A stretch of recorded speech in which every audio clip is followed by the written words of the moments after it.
শুভ সন্ধ্যা বন্ধুরা, আজ হলো 4 ডিসেম্বর 17 অগ্রহায়ণ বৃহস্পতিবার। আজকের সন্ধ্যার বিশেষ বিশেষ খবরগুলি হলো, আগামীকালই সমাপ্ত হচ্ছে উমিদ পোর্টালে ওয়াকফ সম্পত্তি পঞ্জীয়নের সময়। 2 ডিসেম্বর পর্যন্ত মাত্র 3 লাখ সম্পত্তি পঞ্জীয়ন করা হয়েছে পোর্টালে।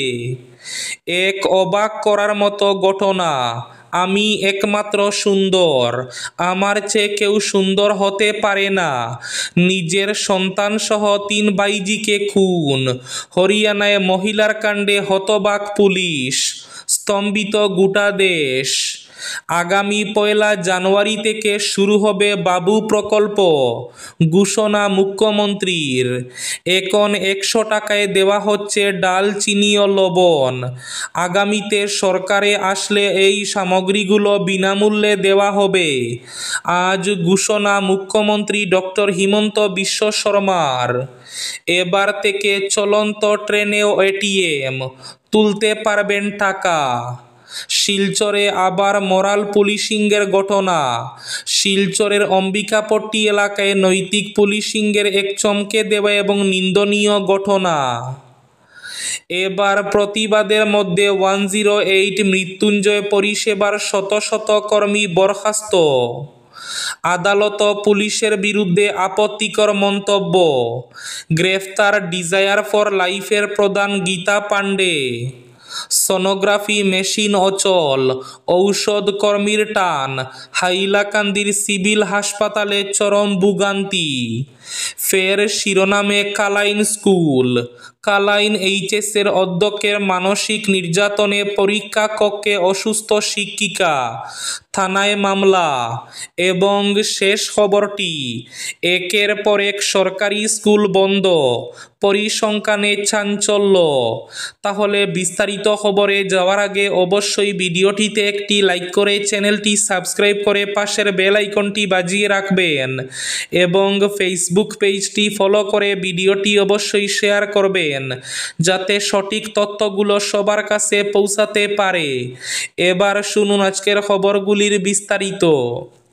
প্রথম খবর, এক অবাক করার মতো ঘটনা, আমি একমাত্র সুন্দর, আমার চেয়ে কেউ সুন্দর হতে পারে না। নিজের সন্তান 3 ভাইজিকে খুন। হরিয়ানায় এক মহিলার কাণ্ডে হতবাক পুলিশ, স্তম্ভিত গোটা দেশ।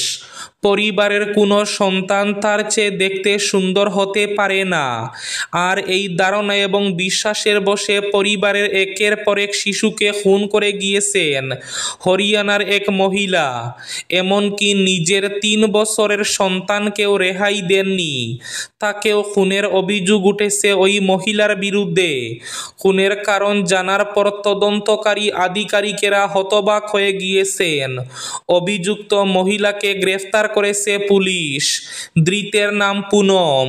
পুলিশ সূত্রে খবর, 4 শিশুকে এমনভাবে খুন করেছেন যাতে কেউ সন্দেহ করতে পারে না। পরিবারের কোনো শিশু তার চেয়ে সুন্দর হলেই তা সহ্য করতে পারতেন না পুনম, কিন্তু কাউকে বিষয়টি কখনো বুঝতে দেননি। 2023 সাল থেকে 2025 সালের মধ্যে নিজের সন্তান সহ পরিবারের 4 শিশুকে খুনের অভিযোগ উঠেছে পুনমের বিরুদ্ধে। সবকটি খুনের ক্ষেত্রে কারণ একটাই, ওরা আমার চেয়ে সুন্দর, অতএব এদের বেঁচে থাকার অধিকার নেই। আর এই ধারণা এবং ঈর্ষার বশবর্তী হয়ে প্রথমে 3 ভাইজিকে খুন করেন, তারপর নিজের সন্তানকেও খুন করতে হাত কাঁপেনি পুনমের। আগামীকাল সমাপ্ত হবে ওয়াকফ সম্পত্তির পঞ্জীয়ন। আগামীকাল অর্থাৎ 5 ডিসেম্বর শেষ তারিখ। উমিদ পোর্টালে সময়সীমা শেষ হচ্ছে আগামীকাল। 2 ডিসেম্বর পর্যন্ত মাত্র 3 লাখ সম্পত্তি পঞ্জীয়ন করা হয়েছে পোর্টালে। সমগ্র ভারতবর্ষে ছিল প্রায় 10 লাখ সম্পত্তি। অসমে ওয়াকফে থাকা সম্পত্তির মাত্র 10 থেকে 20% পঞ্জীয়ন করা হয়েছে পোর্টালে। আগামীকালই শেষ তারিখ। দীর্ঘদিন ধরে মেয়েদের বিভিন্ন প্রকল্প দেওয়া হচ্ছিল। নিযুত ময়না প্রকল্প থেকে শুরু করে বিভিন্ন প্রকল্পের টাকা দেওয়া হচ্ছিল মেয়েদের, কিন্তু ছেলেদের জন্য কোনো প্রকল্প ছিল না। মুখ্যমন্ত্রী হিমন্ত বিশ্ব শর্মার কাছে প্রতিটি সভায় ছেলেরা নতুন করে কোনো প্রকল্পের দাবি করেছিলেন। মুখ্যমন্ত্রী হিমন্ত বিশ্ব শর্মার দাবি, ছেলেদের এই আবদার শুনে এবার আগামী 1 জানুয়ারি থেকে বাবু প্রকল্প দেওয়ার কথা মুখ্যমন্ত্রী ঘোষণা করেছেন। আগামী 1 জানুয়ারি থেকে শুরু হবে বাবু প্রকল্প। এদিকে এখন 100 টাকায় 1 কেজি ডাল, 1 কেজি লবণ এবং 1 কেজি চিনি দেওয়া হচ্ছে। আগামী বছর আগামীবার সরকার আসলে এই সামগ্রীগুলো বিনামূল্যে দেওয়া হবে। ঘোষণা মুখ্যমন্ত্রী ডক্টর হিমন্ত বিশ্ব শর্মার। এবার থেকে চলন্ত ট্রেনেও এটিএম তুলতে পারবেন টাকা। এবার থেকে চলন্ত ট্রেনেও এটিএম থেকে টাকা তুলতে পারবেন। ভারতীয় রেল এবার নিয়ে এসেছে এটিএম অন হুইলস। মহারাষ্ট্রের মনমাড সিএসএমটি পঞ্চবতী এক্সপ্রেসের যাত্রীরা এখন যাত্রার মাঝপথে নগদ টাকা তুলতে পারবেন। পাইলট ভিত্তিতে চালু করা এই পরিষেবাটির লক্ষ্য হল মহারাষ্ট্রের এই ব্যস্ত রুটে ভাড়া বহির্ভূত রাজস্ব বৃদ্ধি করা এবং যাত্রীদের সুবিধা বৃদ্ধি করা। ট্রেনে একটি মিনি পেন্ট্রি কারকে রূপান্তর করে এটিএম স্থাপন করা হয়েছে। আগামীতে এমন ব্যবস্থা বিক্রমশিলা এক্সপ্রেস, এলটিটি এক্সপ্রেস, অঙ্গ এক্সপ্রেস এবং অমরনাথ এক্সপ্রেস সহ এই রুট দিয়ে যাওয়া অন্যান্য দূরপাল্লার ট্রেনগুলিতেও সম্প্রসারিত হবে বলে আশা করা হচ্ছে, যা অনবোর্ড পরিষেবাগুলিতে একটি আধুনিক আপগ্রেড চিহ্নিত করবে। আদালত ও পুলিশের বিরুদ্ধে আপত্তিকর মন্তব্য, গ্রেফতার ডিজায়ার ফর লাইফের প্রধান গীতা পাণ্ডে। সামাজিক মাধ্যমে ফেসবুকে আদালত ও পুলিশ প্রশাসনকে অপমানজনক মন্তব্য করায় অবশেষে গ্রেফতার হতে হলো ডিজায়ার ফর লাইফের প্রধান গীতা পাণ্ডেকে। আজ বৃহস্পতিবার সকালে পুলিশের এক দল তাকে পঞ্চায়েত রোডের কার্যালয় থেকে গ্রেফতার করে। আজই তাকে আদালতে তোলা হয় বলে জানা যায়। ফেসবুকে আদালত ও পুলিশ প্রশাসনকে অপমানজনক মন্তব্য ছাড়াও বিভিন্ন নিরীহ মানুষকে প্রতারণার অভিযোগও রয়েছে। সমাজ সেবার নামে দুস্থ মহিলাদের কাছ থেকে নানা অজুহাতে টাকা নেওয়ার অভিযোগে বুধবার জেলা কমিশনার কার্যালয়ের সামনে ধর্ণা প্রদর্শন করেন বেশ কয়েকজন মহিলা। তাকে অবিলম্বে গ্রেফতারের দাবিও জানান। নিজে কোর্ট বানিয়ে বিচার প্রক্রিয়া চালান বলেও অভিযোগ রয়েছে। উল্লেখ্য, তিনি সম্প্রতি ফেসবুক লাইভে দাবি করেছেন যে ন্যায়বিচার দিতে আদালত ও পুলিশ টাকা খায়। আর এমন মন্তব্যকে কেন্দ্র করে শিলচরে ব্যাপক ক্ষোভের সৃষ্টি হয়েছিল। একের পর এক সরকারি স্কুল বন্ধ, পরিসংখ্যানে চাঞ্চল্য। দেশ জুড়ে একের পর এক সরকারি স্কুল কি বন্ধ হয়ে যাচ্ছে। সংসদে শিক্ষা মন্ত্রকের পেশ করা একটি পরিসংখ্যানে ঘিরে এমনই জল্পনার সৃষ্টি হয়েছে।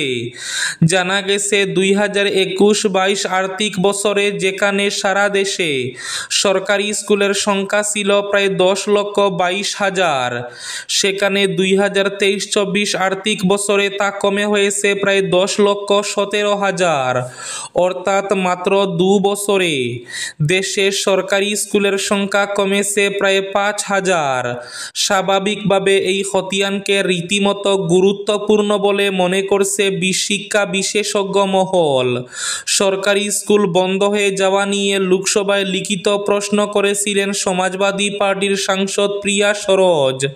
তারই লিখিত জবাবে কেন্দ্রীয় শিক্ষা প্রতিমন্ত্রী জয়ন্ত চৌধুরী জানিয়েছেন, 2021-22 আর্থিক বছরে এই সংখ্যা ছিল মোট 10,22,386টি। 2023-24 আর্থিক বছরে তা হয়েছে মোট 10,17,660টি সরকারি বিদ্যালয়। শিলচরে আবারও মরেল পুলিশিংয়ের ঘটনা। শিলচরের অম্বিকাপট্টি এলাকায় নৈতিক পুলিশিংয়ের এক চমকে দেওয়া এবং নিন্দনীয় ঘটনা সামনে এসেছে। জানা গেছে, একদল যুবক জোর করে এক যুবককে আটক করে তাকে মারধর করে, তার পোশাক ছিঁড়ে ফেলে এবং মুখে এনামেল রং মেখে দেয়। সামাজিক যোগাযোগ মাধ্যমে ছড়িয়ে পড়ে একটি ভিডিওতে দেখা যায় ওই যুবকের বুকে অপমানজনক ভাষাও লিখে দেওয়া হয়েছে। স্বঘোষিত মোরাল পুলিশিংয়ের বিরুদ্ধে তীব্র ক্ষোভ। কেন যুবককে মারধর করা হলো তা এখনও জানা যায়নি। প্রতিবাদের মধ্যেই 108 মৃত্যুঞ্জয় পরিষেবার শত শত কর্মী বরখাস্ত। জিভিকিয়ের নির্দেশের পরই এখন 108 পরিষেবার কর্মীদের মধ্যে চরম আতঙ্ক এবং অনিশ্চয়তা দেখা দিয়েছে।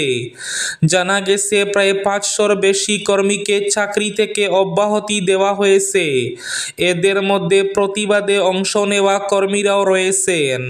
শীঘ্রই এই পদগুলিতে নতুন নিয়োগ দেওয়া হবে বলেও জানা গেছে।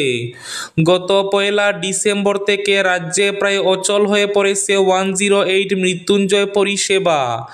বিভিন্ন দাবিতে শত শত কর্মী গৌহাটির চচল অবস্থিত ধর্নাস্থলে লাগাতার প্রতিবাদ চালিয়ে যাচ্ছিলেন। কিন্তু এই প্রতিবাদের মাঝেই এখন শত শত কর্মীকে চাকরি থেকে বরখাস্ত করা হয়েছে। বছরের পর বছর কাজ করার পর হঠাৎ বেকার হয়ে পড়ায় এই কর্মীদের মাথায় যেন আকাশ ভেঙে পড়েছে। সোনোগ্রাফি মেশিন অচল, ঔষধ কর্মীর টান, হাইলাকান্দি সিভিলে চরম ভোগান্তি। জেলার প্রধান সরকারি স্বাস্থ্যকেন্দ্র এসকে রায় সিভিল হাসপাতালে সোনোগ্রাফি আল্ট্রাসাউন্ড মেশিন দীর্ঘদিন ধরে অচল হয়ে পড়ে রয়েছে। ফলে গর্ভবতী মহিলা সহ জরুরি পরীক্ষার প্রয়োজন এমন অসংখ্য রোগী বাধ্য হচ্ছেন বেসরকারি ডায়াগনস্টিক সেন্টারের শরণাপন্ন হতে। আর তাতেই অতিরিক্ত খরচের বোঝা নেমে আসছে আর্থিকভাবে দুর্বল পরিবারগুলির উপর। এই অবস্থার বিরুদ্ধে কঠোর প্রতিবাদে সরব হয়েছে সারা আসাম সংখ্যালঘু ছাত্র ইউনিয়নের হাইলাকান্দি জেলা কমিটি। জেলা প্রশাসনের উদ্দেশ্যে এক বিস্তারিত স্মারকলিপি পেশ করে সমস্যার তাৎক্ষণিক সমাধানের দাবি জানিয়েছে সংগঠনটি। এবার শেষ খবরটি ফের শিরোনামে কালাইন স্কুল। কালাইন এইচএসের অধ্যক্ষের মানসিক নির্যাতনে পরীক্ষা কক্ষে অসুস্থ শিক্ষিকা, থানায় মামলা। স্কুলের অধ্যক্ষের মানসিক নির্যাতনে অসুস্থ হয়ে হাসপাতালে পৌঁছালেন এক শিক্ষিকা। ঘটনাটি ঘটেছে কালাইন হায়ার সেকেন্ডারি স্কুলে। অজ্ঞান অবস্থায় ওই শিক্ষিকাকে সঙ্গে সঙ্গে স্থানীয় হাসপাতালে নিয়ে যাওয়া হয়। স্কুলের অধ্যক্ষ অবশ্য এই ঘটনাকে সম্পূর্ণ উদ্দেশ্য প্রণোদিত বলে আখ্যায়িত করেছেন।